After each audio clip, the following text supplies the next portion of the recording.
دیکھو مجھے پتا ہے کہ ماحول بہت برا ہے, بس میں 2-3 جملوں میں اپنی بات کو سمیٹ رہا ہوں.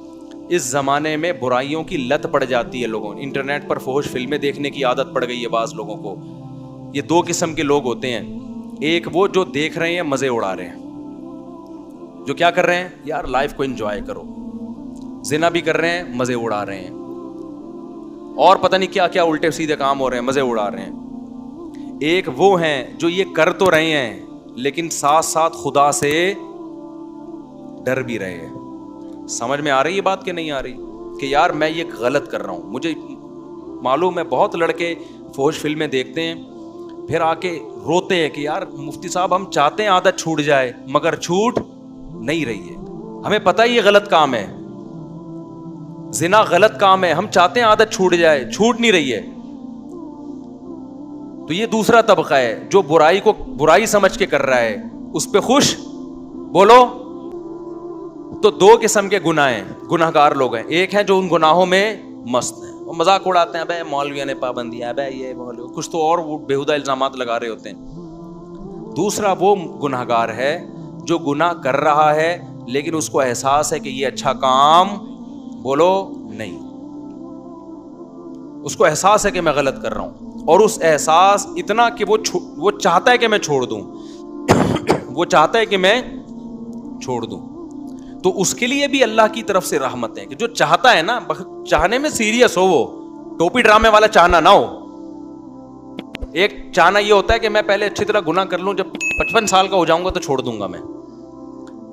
جب دانت ہی نہیں بچیں گے تو بادام کھانے کی سے توبہ کی تجھے ضرورت کیا ہے بھائی. گناہ سے توبہ اس وقت ہے جب گناہ کا جذبہ ہو. 55-60 میں تو کیا کرے گا تو, کیا تیر مار لے گا. تو یہ جو گناہ کی ہماری قسم ہے نا کہ چاہتا ہے مگر پھر بھی ہو رہا ہے, اگر یہ چاہتا ہے تو دیکھو اس کو چھوڑنے کے کچھ نسخے ہیں, وہ نسخے اختیار کرنے پڑیں گے. اگر کر رہے ہو اس کا مطلب واقعی چاہتے ہو, اور یہ میں مانتا ہوں کہ بعض گناہوں کی لت پڑ جاتی ہے, وہ ایک دم سے نہیں چھوٹتے, توبہ کر کے بھی بعض دفعہ ہو جاتے ہیں وہ گناہ.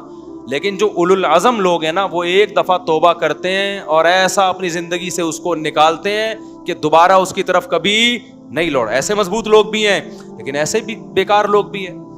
ادھر توبہ کی پھر ہو گیا, پھر توبہ کی پھر ہو گیا, پھر توبہ کی پھر گناہ ہو گیا, پھر توبہ کی. تو ایسے لوگ 2 بلکہ 3 کام پابندی سے کریں.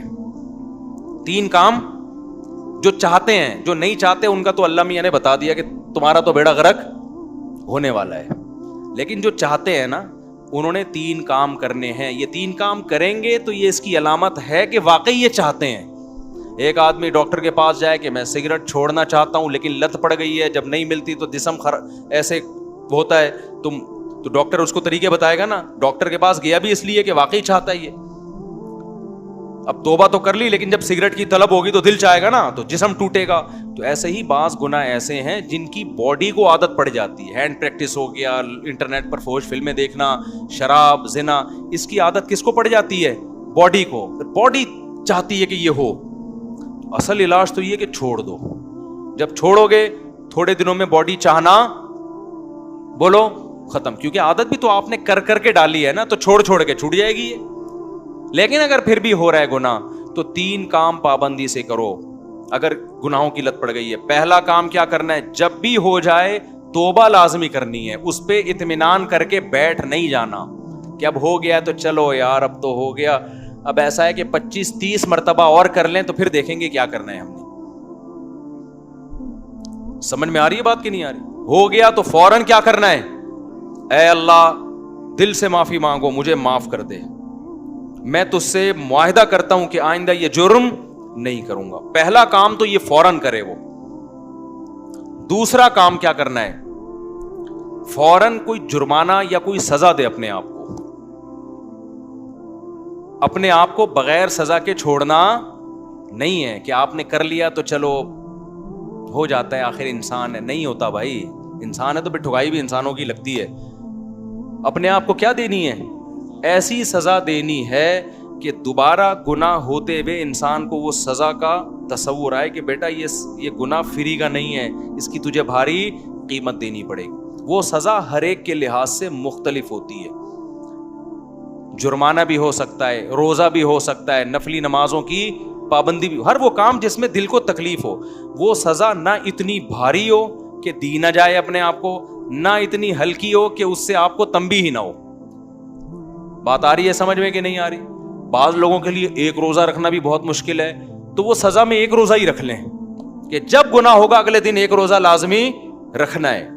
اور بعض لوگوں کے لیے 10 روزے رکھنا بھی کوئی مشکل, بولو نا, تو 10 روزے سزا میں رکھیں. بعض لوگوں کے لیے گناہ کے بعد 1 لاکھ روپے صدقہ کرنا بھی کوئی مشکل نہیں ہے, کروڑوں کی آمدن ہے. بعض لوگوں کے لیے 100 روپے صدقہ کرنا بھی کیا ہے, مشکل ہے, تو وہ 100 روپے رکھ لیں. لیکن سزا کے بغیر اپنے آپ کو چھوڑنا نہیں ہے. یہ کتنے کام ہو گئے؟ 2. اس کو میں مزید تھوڑا سا ڈیٹیل سے بتاتا ہوں. تیسرا کام ہے دعا. دعائیں نہیں چھوڑو, خوب اللہ سے گڑ گڑا کے مانگو اور مانگتے رہو, اللہ اس غلیظ پلید گناہ سے میری جان چھڑا دے. میں اقراری مجرم ہوں, باغی مجرم نہیں ہوں. میں ان لوگوں کی طرح نہیں ہوں جن کو جب آخرت سے ڈرایا جاتا ہے تو کہتے ہیں ہمیں کیا پتا قیامت ہے یا نہیں ہے. نہ میں مانتا ہوں ان الساعۃ لآتیۃ لا ریب فیہا, اے اللہ ایک دن قیامت آئے گی, تو مردوں کو زندہ کرے گا, اس گناہ پہ سزا دے گا, میں اقرار کرتا ہوں. تو اے اللہ مجھے تو اس گناہ سے بچنے کی توفیق دے دے, آسان کر دے میرے لیے اس گناہ سے بچنا. میں دعوے سے کہتا ہوں مانگتا رہے گا نا, انشاءاللہ یہ گناہ اس کی زندگی سے نکل جائے گا. بہت سے نوجوان آتے ہیں کہ ہم نے حج بھی کر لیا, ہم نے تبلیغ میں 4 مہینے بھی لگا لیے, پھر بھی گناہ نہیں چھوٹ رہا ہم سے. تو بھائی آپ کوشش میں لگے رہو گے, آہستہ آہستہ انشاءاللہ چھوٹ جائے. اگر کوشش نہیں کی نا, یہ 3 طریقے نہیں اختیار کیے, تو اس کا پتہ ہے نقصان کیا ہوگا؟ آج یہ گناہ کر رہے ہو نا, کل ایک قدم اس سے آگے ہوگا. یہ نہ سمجھو کہ آج یہ گناہ ہو رہا ہے تو یہاں یہ جو گورے ہومو سیکچولیٹی کو پھیلا رہے ہیں نا, کیوں زنا کر چکے ہیں یہ, اب آگے کی طرف جا رہے ہیں یہ, اور کل ان میں محرم سے زنا بھی پروموٹ کریں گے یہ, بہنوں سے, اور اللہ بچائے ایسے الفاظ لیتے ہوئے بھی ہمیں خدا کا سے ڈر لگتا ہے. یہ محرم رشتوں سے بھی زنا کو لیگل کریں گے کل, کیونکہ ان کے یہاں توبہ نہیں ہے. تو توبہ جب نہیں ہے تو ہر آنے والا دن برائی میں ایک اسٹیپ آگے ہوگا. تو یہ 3 کام جو گناہ کے عادی ہیں کریں گے کہ نہیں کریں گے؟ اس کا فائدہ کیا ہوگا؟ لوگ کہتے ہیں یار ہم تو توبہ بھی کرتے ہیں اور صدقہ بھی کر رہے ہیں, سزا بھی دے رہے ہیں, پھر بھی نہیں چھوٹ رہا. میں ان سے کہتا ہوں 2 کام تو ہو رہے ہیں نا. نمبر 1, اس سے زیادہ آگے کی طرف نہیں جا رہے. اگر یہ کام نہ کر رہے ہوتے تو پھر آگے جاتے, آگے تو اسٹاپ ہو گیا نا, اسی پہ بریک لگ گئی ہے. ایک فائدہ یہ ہوا. نمبر 2, دوسرا فائدہ یہ ہوا کہ اس گناہ کی وجہ سے جہاں برائیوں کے پلڑے میں برائی آئی ہے, تو وہ جو سزا کے طور پر صدقہ کر رہے ہو یا روزہ رکھ رہے ہو, تو ایک پلڑے میں نیکی بھی تو آ گئی نا. ابے کیا ہو گیا بھائی؟ جو خدا گناہ پہ سزا دیتا ہے وہ نیکیوں پہ جزا بھی تو دیتا ہے نا. تو وہ روزہ ضائع تھوڑی کرے گا تمہارا کہ جی چونکہ اس نے گناہ کر کے روزہ رکھا ہے تو روزہ گیا. نہ جب وہ گناہ پہ سزا دے گا تو آپ اللہ سے کہو گے قیامت کے دن, اللہ جہاں میری ٹھکائی لگ رہی ہے تو وہ روزے کہاں گئے, اس کا بدلہ بھی تو چاہیے مجھے. تو نیکی پہ تو 10 ملتے ہیں اور گناہ پہ 1 ملتا ہے.